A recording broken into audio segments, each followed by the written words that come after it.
আজি প্ৰথম প্ৰশ্ন হৈছে প্ৰাণী জগতৰ সবাতোকৈ আদিম প্ৰাণীবিধ কি? প্লাংকটন, আদ্য প্ৰাণী, শেলাই, ভেঁকুৰ। ইয়াৰ ভিতৰত শুদ্ধ উত্তৰ হৈছে আদ্য প্ৰাণী। 2 নম্বৰ প্ৰশ্ন হৈছে জীৱজগতৰ ক্ষুদ্ৰতম গোটটোৰ নাম কি? প্ৰজাতি, গণ, শ্ৰেণী, বৰ্গ। ইয়াৰ ভিতৰত শুদ্ধ উত্তৰটো হৈছে প্ৰজাতি। আজি 3 নম্বৰ প্ৰশ্ন জীৱদেহৰ গঠনৰ এককক কি বুলি কোৱা হয়? অংগ, কলা, কোষ, এটাও নহয়। ইয়াৰ ভিতৰত শুদ্ধ উত্তৰটো হৈছে কোষ। 4 কোষ নামটো প্ৰথমে কোনে দিছিল? Robert Hooke, Mendel, Alexander Fleming, এটাও নহয়। শুদ্ধ উত্তৰটো হৈছে ৰবাৰ্ট হুক। 5 নম্বৰ প্ৰশ্ন কোষৰ ভিতৰত থকা সকলো কাম কোনে নিয়ন্ত্ৰণ কৰে?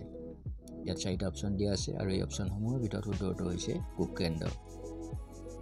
6 কোষৰ শক্তিৰ কাৰখানা বুলি কাক কোৱা হয়? ৰগধানী, মাইটকণ্ড্ৰিয়া, গলগি পিণ্ড, প্লাষ্টিড। শুদ্ধ উত্তৰ হৈছে মাইটকণ্ড্ৰিয়া। 7 নম্বৰ প্ৰশ্ন অণুজীৱৰ ভিতৰত আটাইতকৈ ক্ষুদ্ৰতম হ'ল বেক্টেৰিয়া, ভেঁকুৰ, প্ৰটোজোৱা, ভাইৰাছ। ইয়াৰ ভিতৰত শুদ্ধ উত্তৰ হৈছে ভাইৰাছ। 8 নম্বৰ প্ৰশ্ন হৈছে সালোক সংশ্লেষণৰ কাৰণে কাৰ্যকাৰী ৰংটো কি? ৰঙা, নীলা, বগা আৰু সেউজীয়া। ইয়াৰ ভিতৰত শুদ্ধ উত্তৰ হৈছে সেউজীয়া। 9 নম্বৰ প্ৰশ্ন মানুহৰ কোষত ক্ৰম'জম কিমান থাকে? 20 যোৰ, 22 যোৰ, 21 যোৰ, 23 যোৰ। ইয়াৰ ভিতৰত শুদ্ধ উত্তৰ হৈছে 23 যোৰ। আজি 10 নম্বৰ প্ৰশ্ন জীৱ বিৱৰ্তনজনক কোন? Darwin, Lamarck, Newton, Mendel. ইয়াৰ ভিতৰত শুদ্ধ উত্তৰ হৈছে ডাৰউইন। 11 নম্বৰ প্ৰশ্ন প্ৰজননবিদ্যাৰ জনক কোন? Lamarck, Darwin, Newton, Mendel. ইয়াৰ ভিতৰত শুদ্ধ উত্তৰ হৈছে মেণ্ডেল। তেজত ৰক্তকণিকাৰ পৰিমাণ কিমান? 45%, 46%, 40%, 49%। ইয়াৰ ভিতৰত শুদ্ধ উত্তৰ হৈছে 45%। 13 নম্বৰ প্ৰশ্ন হৈছে তলৰ কোনটোক আত্মঘাতী মোনা বুলি কোৱা হয়? ইয়াত 4টা অপশ্যন দিয়া আছে আৰু ইয়াৰ ভিতৰত শুদ্ধ উত্তৰটো হৈছে লাইচোজোম।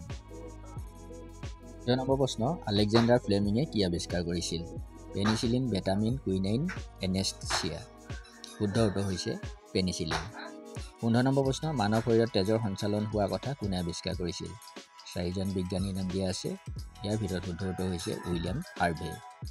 16 জিন কি? এবিধ বেক্টেৰিয়া, বংশগতিৰ বাহক, এবিধ ভিটামিন, কোষত থকা ছিদ্ৰ। শুদ্ধ উত্তৰ হৈছে বংশগতিৰ বাহক। 17 উদ্ভিদৰ পাতত কি থকাৰ কাৰণে পাতৰ ৰং সেউজীয়া হয়? 4টা অপশ্যন আছে আৰু ইয়াৰ ভিতৰত শুদ্ধ উত্তৰটো হৈছে ক্ল'ৰ'ফিল।